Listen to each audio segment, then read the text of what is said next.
हो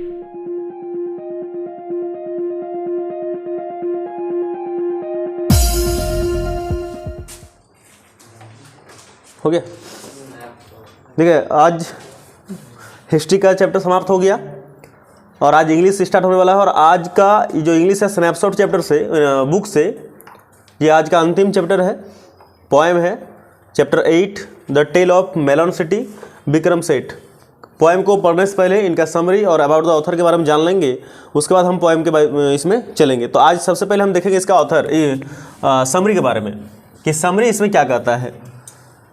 समरी ऊपर में हेडिंग में समरी लिख लीजिएगा आप लोग सब कोई, क्योंकि समरी थोड़ा समझाते हैं तब हमें पूरा पोएम समझने में अच्छा लगेगा। समरी में लिखना आपको है, स्टॉप कर दे, लिखाने के बाद चालू कर देना। तो इसमें लिखा हुआ है, ध्यान सुनिएगा सब कोई। The tale of melon city में इनका जो समरी दिया हुआ है, समरी में विक्रम सेठ इनका जो है पोइट है, इस बात को याद रखिएगा। अभी हम इनके जस्ट इसको पढ़ने के बाद, समरी पढ़ने के बाद हम विक्रम सेठ के बारे में जानेंगे कि ये कौन थे, मतलब इसका जीवनी जानेंगे अभी हम लोग। अबाउट द ऑथर में लिखा हुआ the poem the tale of melon city revolves around the city. ये जो पोएम है, ये जो कविता है the tale of the melon city, यह एक सिटी के अराउंड इर्द गिर्द चारों तरफ घूमती है। क्या होता है एंड और how the people of that city, उस शहर के लोग फाउंड ए न्यू किंग, एक नए राजा को पाता है। ए मेलन, और इसका नाम क्या रखा जाता है, मेलन नाम राजा का रखा जाता है। मेलन नाम हम जानते हैं, मेलन मतलब होता है तरबूजा खरबूजा, हमको पता है। यहाँ पर सिटी का नाम नहीं, यहाँ पर राजा का नाम रखा गया है melon. The story is about a king who had once hit his head from the ark wheel too low and ordered all the chief builders to be hanged till death। यहाँ पर कहा है द स्टोरी इज अबाउट, ये जो कहानी है किसके बारे में है, अबाउट ए किंग, एक राजा के बारे में कहानी दिया गया है। जहाँ पर who had once hit his head, एक बार राजा के सर में चोट लग जाता। कहाँ पर, the arc built too low, एक आर्क शेप का एक तोरण द्वार रहता है, उस द्वार से जब राजा गुजरना चाहता तो उसके सर पे चोट लगते हैं, जिस कारण से वो गुस्सा जाते हैं और ऑर्डर और आदेश जारी करते हैं ऑल द चीफ बिल्डर्स, मजदूरों के जो चीफ हैं, नेता हैं, उनको क्या करा जाए, to be hang till death, उनको फांसी की सजा दी जाए। Then the series followed by blaming, उसके बाद अपने आप को बचाने के लिए एक सीरीज चलता है, यानी दोष प्रत्यारोप होता है, मेरा नहीं, उसका है, उसका नहीं, उसका है करके चलते हैं ईच अदर। एंड फाइनली, और अंत में ए नूज वाज प्रिपेयर्ड, और अंत में एक नूज मतलब होता है फंदा, NOOSE, एक फंदा तैयार होता है which will fit the guilty only, और जो सिर्फ दोषी को ही फिट बैठेगा, यही इसमें दिया गया है। और उसका आगे 2 लाइन और है, उसको लिख लीजिएगा, इसको हम ये करते हैं। तो फाइनली क्या किया गया, एक फंदा तैयार करा गया और उस फंदे में केवल गिल्टी ही फिट बैठेंगे। The noose was fitted in the neck of the king, तो गिल्टी किसको पाया गया, राजा को, और राजा के गले में फंदा एकदम पूरी तरह से बैठ गया। He was hanged till death, राजा झुल गया। A new king was then elected, एक नए राजा उस शहर में इलेक्ट हुए बाय द पर्सन, एक व्यक्ति के द्वारा, who first pass that arc, जो उस आर्क में पहली बार पास किया। आप देखिए इस कहानी को एक बार आप याद करो तो ब्लेमिंग वाला कहानी, इसी तरह कहानी के पढ़े होंगे आप लोग क्लास 9 में, क्लास 9 का इंग्लिश चैप्टर में दिया था, जिससे गुरु और शिष्य। और हिंदी में अगर बात करूं तो अंधेर नगरी चौपट राजा, शांति रहिए, हम बताते हैं अंधेर नगरी चौपट राजा क्या था। क्या आपको याद है कि उसमें कहा गया था कि एक व्यक्ति रहते हैं, वो व्यक्ति घर में सोए हुए रहते हैं, तभी एक चोर उनके घर में इंटर होते हैं, सुने हैं। और चोर जब इंटर होते हैं तो चोर क्यों इंटर होंगे, फूल देने के लिए, चोरी करने के लिए, चोरी करने के लिए इंटर होते हैं। सेंध मारता है दीवार पर, जैसे ही सेंध मारने गया दीवार टूट गया, दीवार टूटा, चोर फुरा गया, वही खत्म, समाप्त, यही लीला समाप्त हो गया, प्राण पखेरु उड़ गए, चोर टाटा बाय बाय हो गया। उसके बाद सुबह जब उठता है, मालिक देखता है एगो आदमी दीवार पे धंस के मर गया, दीवारों टूट गया है। तब चोर का भाई चोर को खोजते खोजते दौड़ा दौड़ा आता है और देखता है क्या, कि चोर मर गया। वो राजा का साम्राज्य में था। चोर का भाई राजा के यहाँ दरबार में गए और बोले कि राजा साहेब, हमारा भाई जो चोर था मर गया। कहाँ मरा, इस व्यक्ति के घर के दीवार से दब के मर गया। राजा ने फैसला करने के लिए उस व्यक्ति को बुलाया, घर के मालिक को। घर के मालिक जब आए तो उसको पूछा गया कि तुम्हारे दीवार से चोर मरा, ये सही बात है? तो उसने कहा कि हाँ सही बात है, चोर जो है मर गया है। तो हुआ तो क्या है, उसके बाद उस चोर को लेने के लिए, जब चोर के लिए फैसला सुनाने बात आई, तब उसने क्या कहा कि दीवार हमने थोड़े बनाई थी, दीवार तो मजदूर ने बनाया था।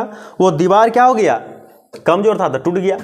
इसके बाद क्या होता है, उस चोर ने मतलब उस दीवार बनाने वाले ने क्या किया करता है कि बोलता है कि इसमें मेरा दोष नहीं है, उस दीवार बनाने वाले का दोष था, कोई दिक्कत है क्या? तो दीवार को बोलता है कि अच्छा ठीक है। राजा तो एकदम राजा ठहरा, एकदम लेला राजा। उसने कहा कि ठीक है, जब दोस्त मजदूर का तो मजदूर को बुला के लाओ। मजदूर को बुला के लाया, तो मजदूर को जब बुला के लाया तो मजदूर बोलता है कि राजा हमारा दोस्त नहीं है। दोस्त किसका है? दोस्त बड़ा खतरनाक वाला है, दोस्त एक डांसिंग गर्ल का है। आप ये सुन के तो एकदम डांसिंग गर्ल एकदम हालत खराब हो गया होगा। सुन लो, डांसिंग गर्ल का है। बोलता है, मजदूर ने कहा बात ऐसा है राजा जी, ए राजा बात ऐसा है ना, क्या पता है? बात ऐसा है कि जब हम दीवार बना रहे थे ना, तो एक लड़की बार बार आ रही थी और जा रही थी, आ रही थी जा रही थी, जिसमें हमारा ध्यान भटक गया राजा, हम क्या करें? राजा बोलता हंस के बात करोगे, सही बात करो। बोलता हंसी की बातें तो थी, कोनो आना जाना बार बार करती है का, उसमें हमारा दिमाग भटक गया, मन काबू में रहा और हम भी थोड़ा शर्मा गए और देख लिए दीवार कमजोर हो गया। तो दोस्त सही में तुम्हारा नहीं है, किसका है? Dancing girl. बुला उसको, डांसिंग गर्ल को। डांसिंग गर्ल अपने दिनों में थोड़ा सुंदर दिखती थी ना, अभी तो बहुत समय हो गया ना, डांसिंग गर्ल एकदम बुरी हो गई पूरा। फिर भी बुला लाया उसको धर पकड़ के।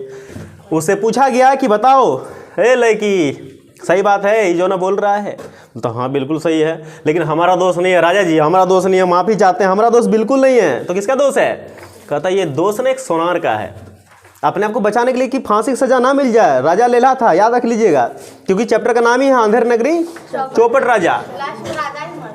तो उसने क्या करते हैं, कहते दोस्त मेरा नहीं सोनार का है। तो बोलता सोनार को बुला लाओ। सोनार जब आए तो सोनार बोलते हैं, सोनार को बोला गया कि तुम्हारा कारण जो है, तुमने इस लड़की को घुराया, लड़की कारण मिस्त्री का ध्यान भटका, मिस्त्री ध्यान भटका तो दीवार कमजोर बनी तो एक भले मानस चोर जिसका नाम था वो मर गया। बताओ तुमको क्या मिलना चाहिए? सजा। बोलता नहीं हमारा दोस्त नहीं है, एक बहुत बड़ा व्यापारी ने हमको ज़्यादा पैसा दिया और हम लालच में आ गए और इसका सोना जो है हमने उसको दे दिया, और जिस कारण से इसको हम झूठ के बोल रहे थे तुम इस टाइम आओ, और तुम इसको बार बार दौड़ा रहे थे। तो दोस्त किसका है?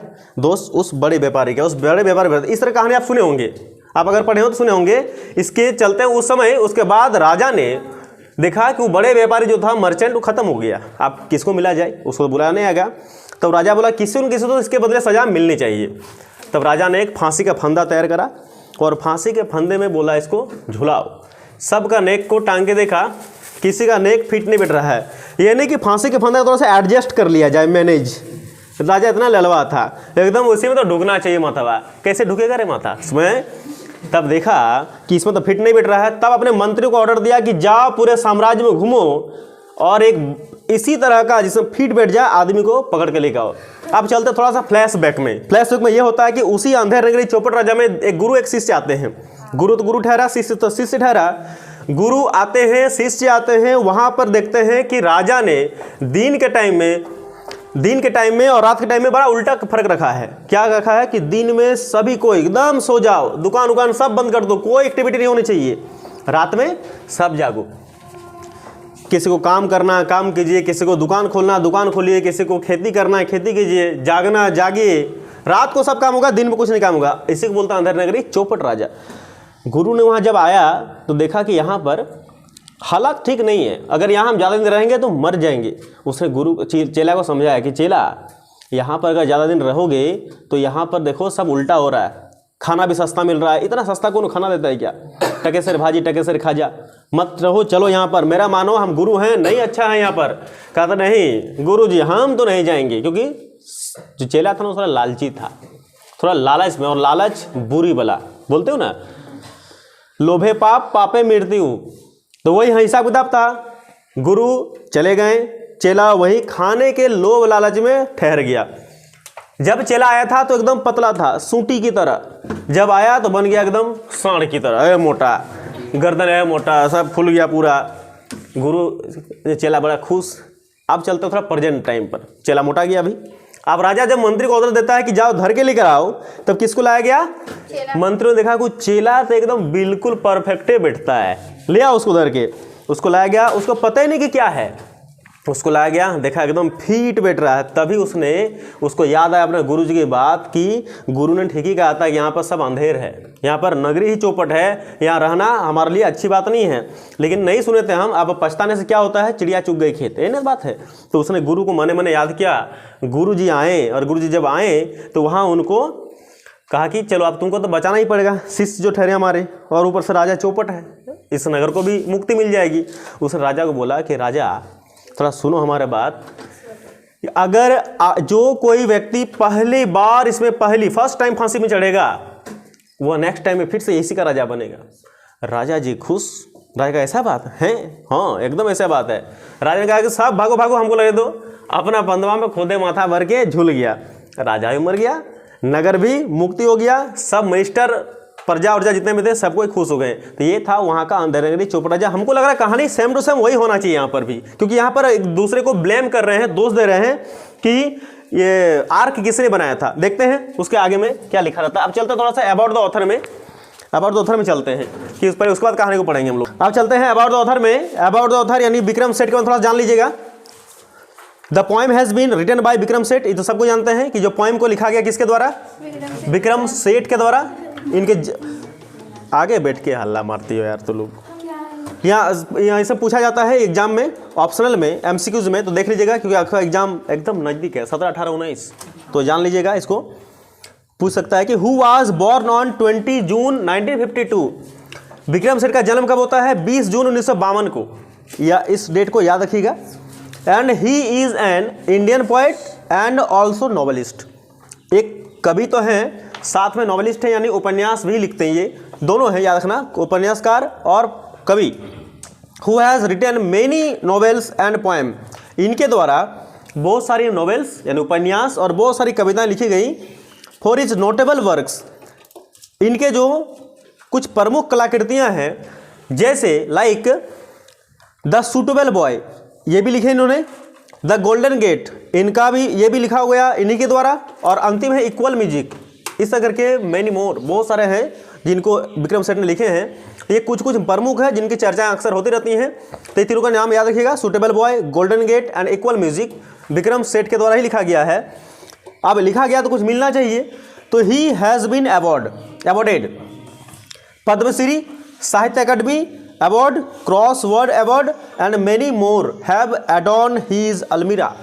इनको इनके प्रमुख कार्यों के लिए, उपन्यास और कविता के लिए Padmashri, Sahitya Akademi award, crossword award और बहुत सारे इस तरह प्रकार की कई अवार्ड जो है इनको मिली हैं। और ये सारे के सारे एडॉर्न्ड है, मतलब विभूषित हैं।